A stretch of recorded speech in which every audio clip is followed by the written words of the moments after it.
मित्रों, हमें एक बात का बहुत आश्चर्य है कि यूपीए की सरकार के मंत्रियों के भाई अपने बड़े भाई के मंत्री बनते ही बहुत बड़े एंटरप्रेन्योर बन जाते हैं। यह हमें बड़ा आश्चर्य लगता है। कोई एसकेएस पावर में कोल ब्लॉक ले लेता है बड़े बड़े। अब आज देखा कि संतोष बगोड़िया के भाई को 23,000 करोड़ का कोल इवैक्यूएशन कॉन्ट्रैक्ट मिल गया और उसमें एक पीएसयू कंपनी सिंगरेनी को इग्नोर कर दिया गया। It is truly amazing that the entrepreneurial skill of the kith and kins of the UPA minister shines only when the brothers are ministers.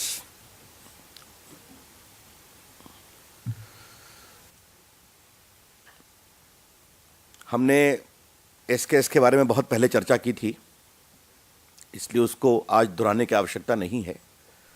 हम ये पूरे जो एनटीपीसी ने संतोष बगोड़िया के भाई को जो कोल ब्लॉक इतना बड़ा 23,000 का कॉन्ट्रैक्ट दिया है, हम इसकी जांच की मांग करते हैं। The BJP demands that the huge contract worth 20,000 crores, which is the lead story in Times of India today, by disregarding the claim of a PSU, Singareni Coalfields, needs to be properly investigated. And what is amazing is that NTPC is a PSU. A well-known Singareni Coalfields had bid for the coal extraction, and yet it was given to a private party in which the then minister's brother had a great stake. मित्रों, आज कुछ सवाल श्री प्रकाश जायसवाल जी से हैं। उनकी एक बहुत ही चर्चित टिप्पणी है कि हिंदुस्तान के सारे जायसवाल हमारे रिश्तेदार हैं, उन्होंने कहा था। अब इस पर तो मुझे कुछ नहीं कहना, लेकिन यह हम जरूर कहेंगे कि कुछ जायसवाल उनके खास हैं। Some Jaiswals are more than close to him. और आज मुझे श्री प्रकाश जायसवाल से पहला सवाल यह करना है कि क्या 2008 में वो मनोज जायसवाल के परिवार के डिस्प्यूट में आर्बिट्रेटर थे? मनोज जायसवाल के प्रमोटेड अभिजीत ग्रुप को लगभग 5 कोल ब्लॉक्स मिले हैं, आपको मालूम है, जिनके संबंध विजय दर्दा के भी साथ हैं, यह भी आपको मालूम है। यह अखबारों में बहुत छप चुका है, उसको दोहराने की जरूरत नहीं है, कोई डिनायल नहीं हुआ है। यह भी सामने बात आई है कि Manoj Jaiswal company got thousands of crores of loans. किसी ने बताया है कि it runs into about 20,000 crores. Many of the PSU banks as well. लेकिन हम श्री प्रकाश जायसवाल से जानना चाहेंगे कि क्या यह सही है कि आप आर्बिट्रेटर थे? अगर थे तो किस कैपेसिटी में थे? How could a person who was a member of parliament, who was a minister then also, probably minister of state in the home department, how could he become an arbitrator in a family dispute of a stranger family unless there was something extraordinary? ये सवाल हम जानना चाहेंगे। ये सवाल जानना इसलिए भी जरूरी है कि आज इस संबंध में विस्तार से खबरें अखबार में छपी हैं और उस डिस्प्यूट के बारे में मनोज जायसवाल ने अपने पिताजी को एक पत्र जो लिखा था, उसकी मैं 3 पंक्ति आपके सामने पढ़ना चाहता हूं। As per the understanding, 26% of share of AMR, आप इस AMR को जरा याद रखिए, मैं इसके आगे भी चर्चा करने वाला हूं अभी। As per the understanding, 26% of share of AMR are to be allocated free of cost to the Lokmat group. The rights of balance 14% needs to be decided by Shri Prakash ji. AMR has been allotted coal blocks because of efforts of Lokmat group. The commitment should be honored. What does it mean?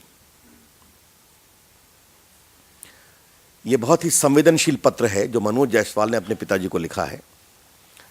मैंने इसको आज के Sunday guardian से पढ़ा है, लगभग 10 अखबारों में और वेबसाइट पर यह पत्र है।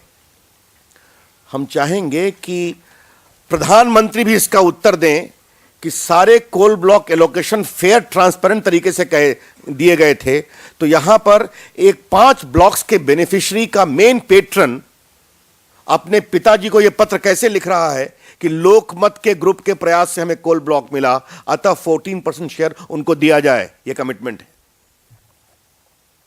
हम ये जानना चाहेंगे।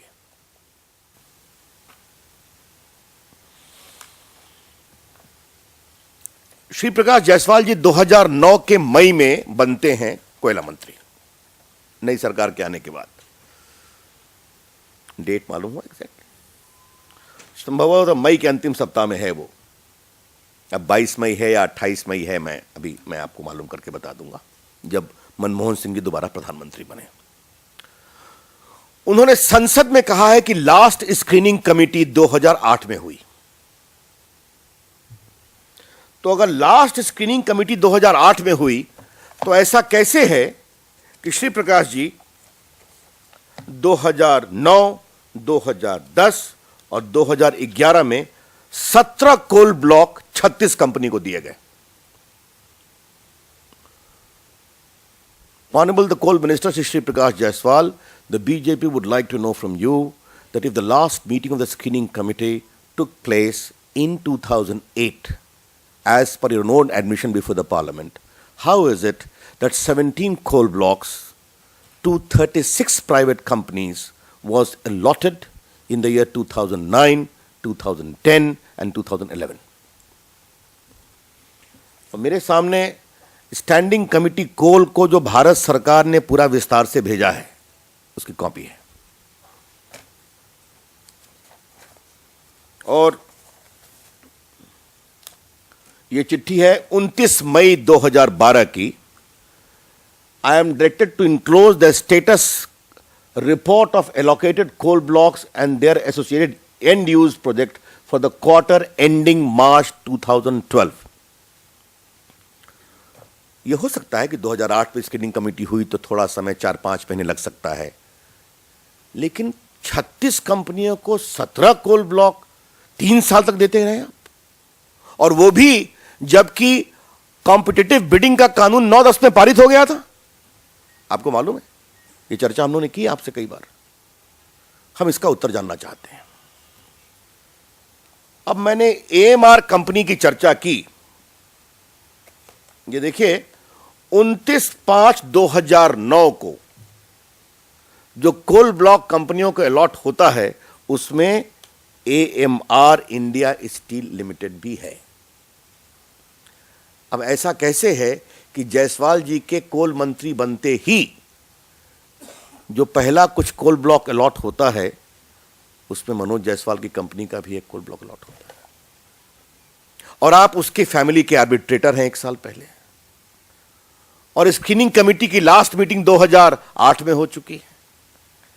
मेरे सामने इसका पूरा डिटेल्स है, 2008, 9, 10 जो स्टैंडिंग कमेटी के सामने दिया गया है।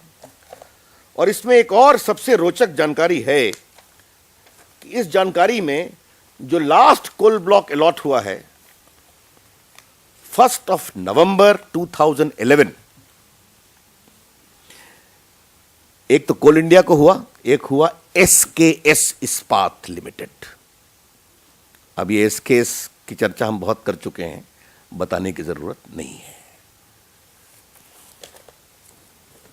The BJP would like to reply to all this. Dr. Manmohan Singh ji, you were the coal minister for a majority of this time, at least till 2009. How do you explain it? Last meeting in the screening committee in 2008, 17 coal blocks allotted to 36 private companies in the year 2009, 2010, 2011, when the new auction bidding legislation has already been passed by the Parliament. And yet you notified for thereafter 2 years thereafter.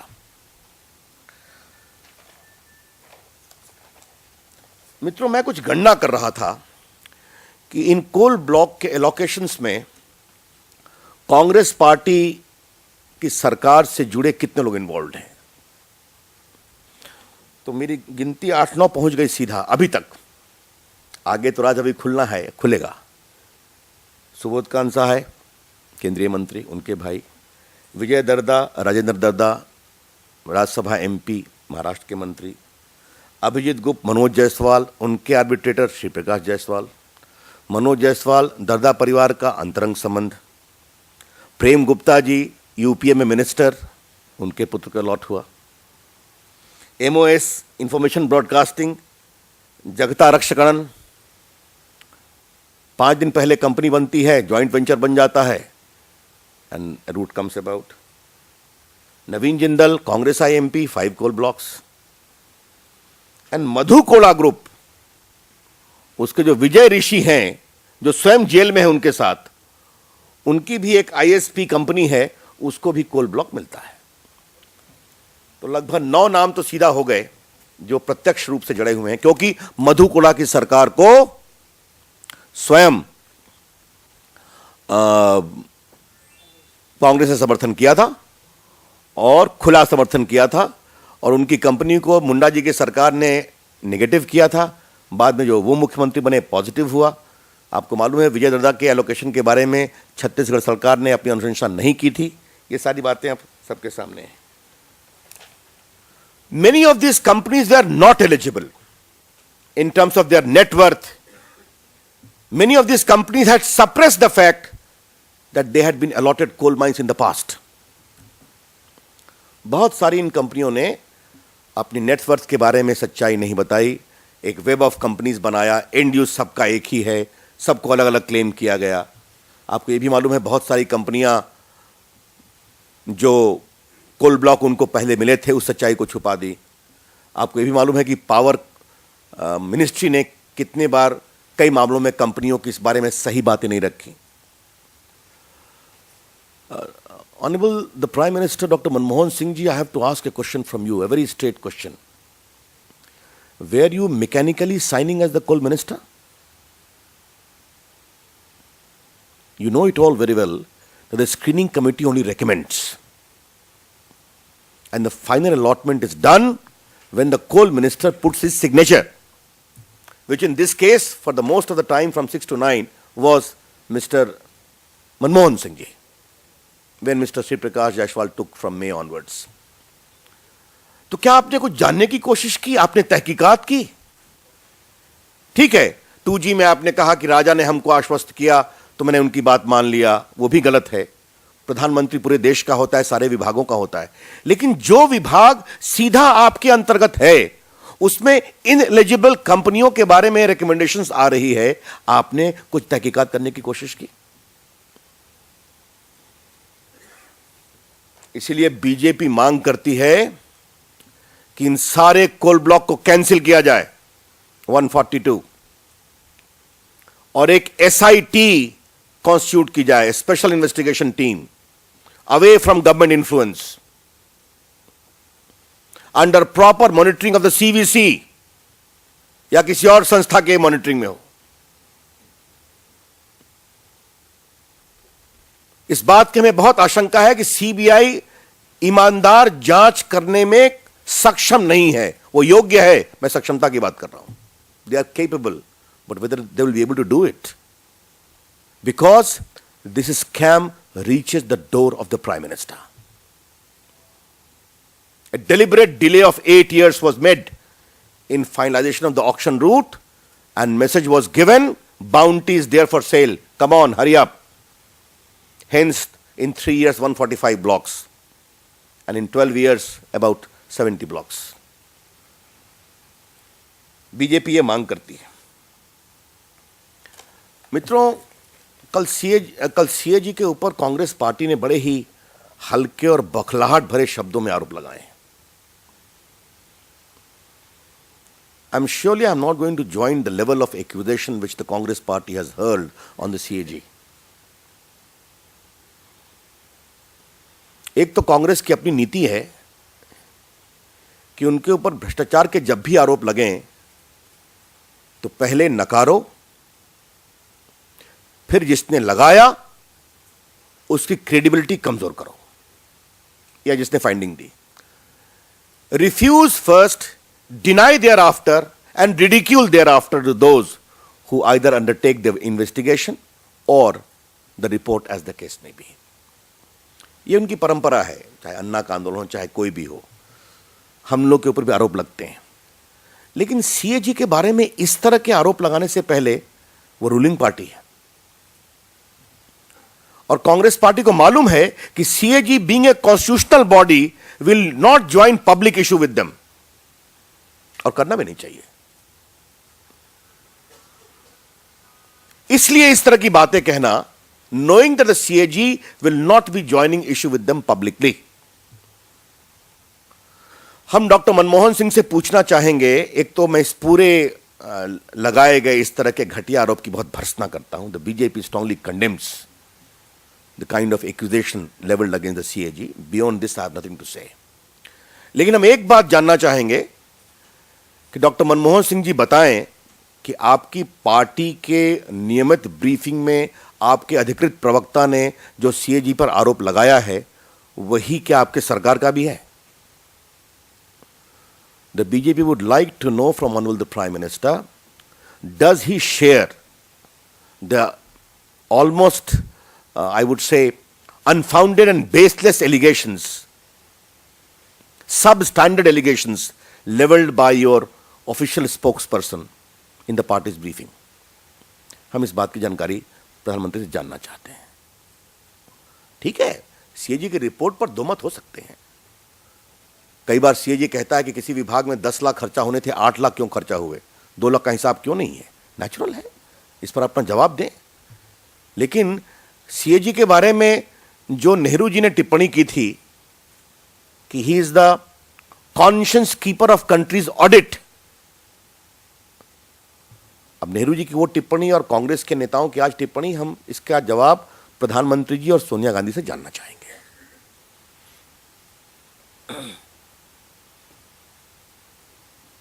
मित्रों,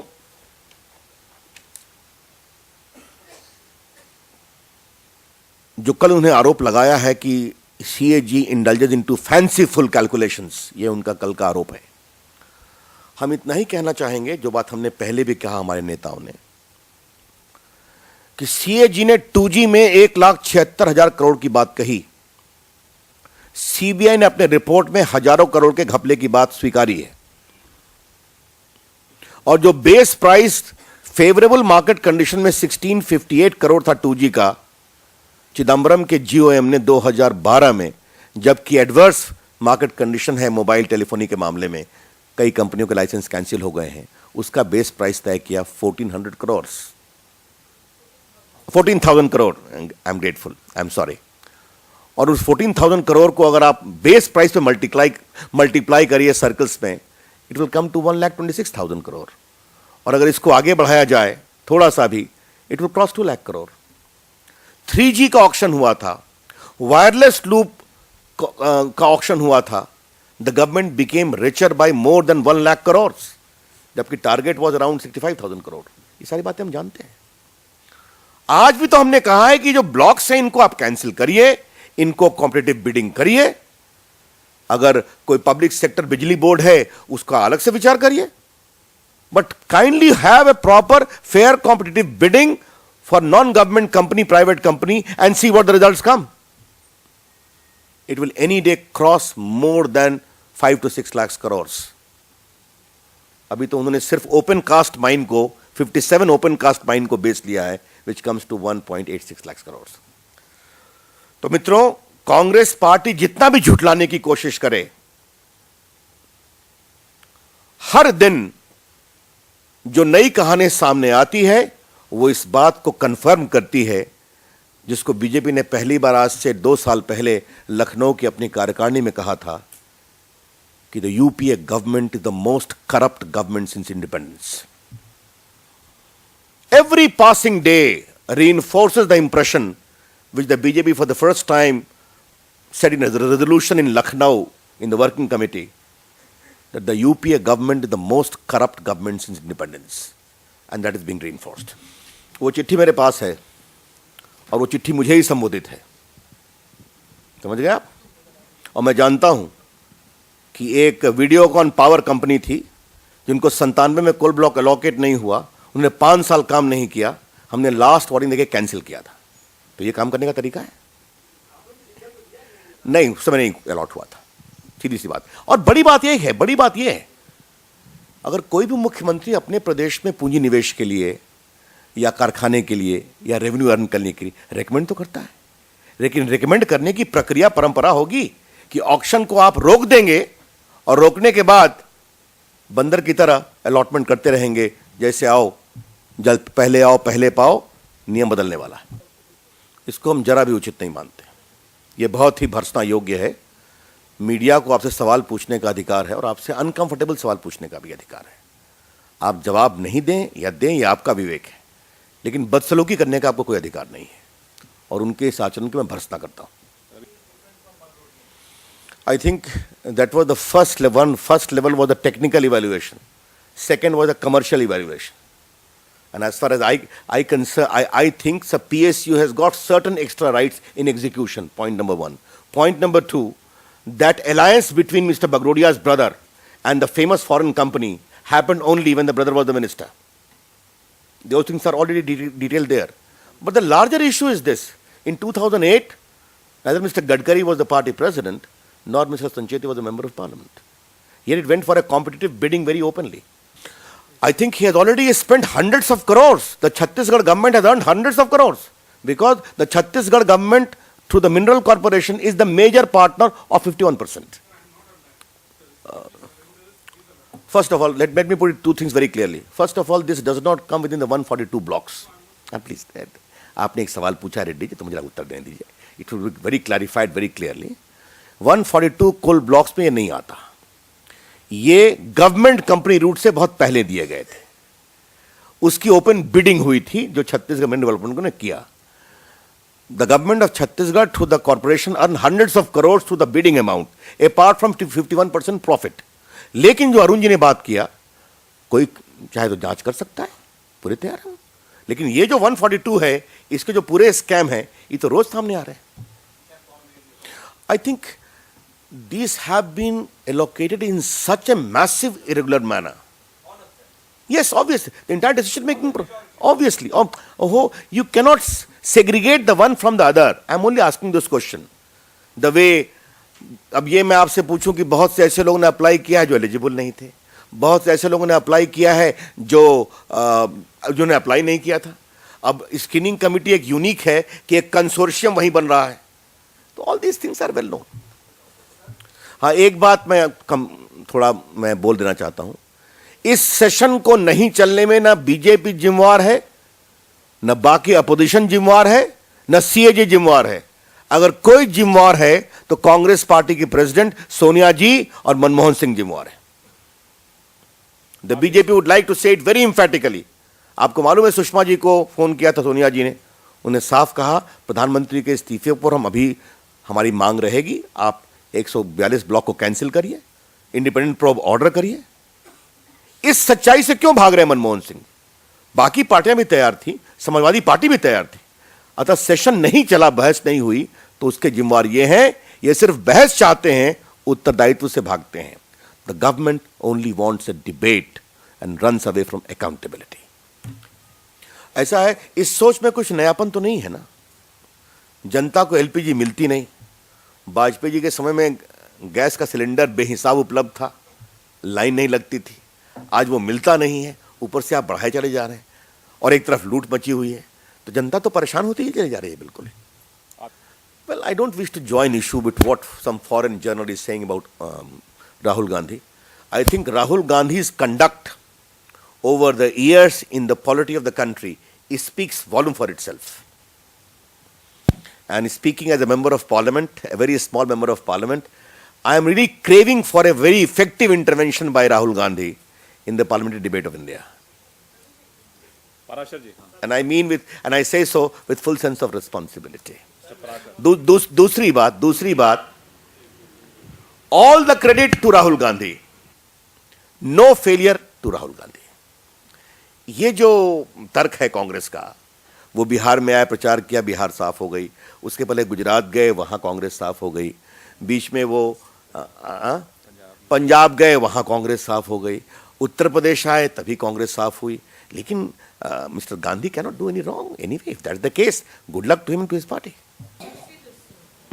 you see, I would see it completely differently. पहले इन विदेशी पत्रिकाओं और समाचार पत्रियों के प्रशंसनात्मक टिप्पणी के आधार पर सदन के अंदर मनमोहन सिंह जी बताया करते थे कि आप हमारी आलोचना करते हैं, देखिए विदेश में हमारी कितनी प्रशंसा हो रही है, बीजेपी सच्चाई से दूर भाग रही है। अब जो यहां हम लोग कहते थे, मीडिया के लोग भी कहते थे, आज विदेश भी कह रहा है, तो मैं सच्चाई बहुत दिन छुप नहीं सकती। मेरे ख्याल में इस प्रश्न का उत्तर आपको मिल चुका है अखिलेश जी, एनडीटीवी। लेकिन मैं फिर भी उसको रिपीट कर देना चाहता हूं। हमें इस बात का बहुत सुकून है कि बीजेपी के अंदर बहुत सक्षम प्रधानमंत्री के योग्य उम्मीदवार हैं, सुषमा जी भी उसमें से एक हैं। ये जब पार्टी की अपनी पार्लियामेंट्री बोर्ड बैठेगी, उचित समय पर इसका निर्णय करेगी, इस दिशा में अडवाणी जी, गडकरी जी, अरुण जेटली जी, सुषमा स्वराज स्वयं आपको कई बार बता चुके हैं। डोनेशन लेते हैं, उससे हम बाकायदे उसका पैन नंबर, रसीद सब बताते हैं। हमारे यहाँ एक हमारी आजीवन सहयोग निधि की योजना है, जिसमें हमारे सभी सक्रिय कार्यकर्ता और शुभचिंतक हमें अपने नाम के साथ बाकायदे सहयोग करते हैं। इसलिए इसे हम उचित नहीं मानते हैं। जो चुनाव आयोग ने पॉलिटिकल डोनेशन के बारे में नियम बनाए हुए हैं, उसके पूरे अनुपालन के अनुसार हम अपनी कार्रवाई करते हैं। राजनीतिक दलों को देखिए, बीजेपी ने इस मामले में बहुत ही अपना स्पष्ट साफ उद्देश्य रखा हुआ है कि कॉरपोरेट घराने में बहुत सी हिंदुस्तान की कंपनियां हैं जिन्होंने बाकायदे एक बहुत ट्रांसपेरेंट तरीके से चंदा देने का विचार कर रखा है, और वो पब्लिक है, हम उसको ओन अप भी करते हैं। चुनाव लड़ने के लिए और पार्टी चुनाव चलाने के लिए सहयोग की आवश्यकता पड़ती है, लेकिन हाँ, जहाँ तक विदेशी धन का सवाल है, जहाँ तक ब्लैक मनी का सवाल है, जहाँ तक विदेशी बैंकों में जमा फंड का सवाल है, इस पर हम बहुत ही सख्त हैं। भाई ऐसा क्यों नहीं, बिल्कुल, हमने तो शुरू में कहा एसआईटी होनी चाहिए। मेरी तो पहली डिमांड थी अपनी आरंभिक टिप्पणी में, एक एसआईटी होनी चाहिए, क्योंकि इस घोटाले में सीधा प्रधानमंत्री और उनका कार्यालय इन्वॉल्व है, वो कोल मंत्री थे, इसलिए। और क्या एसआईटी सिर्फ गुजरात के लिए बनेगी या भ्रष्टाचार के लिए भी बनेगी? धन्यवाद।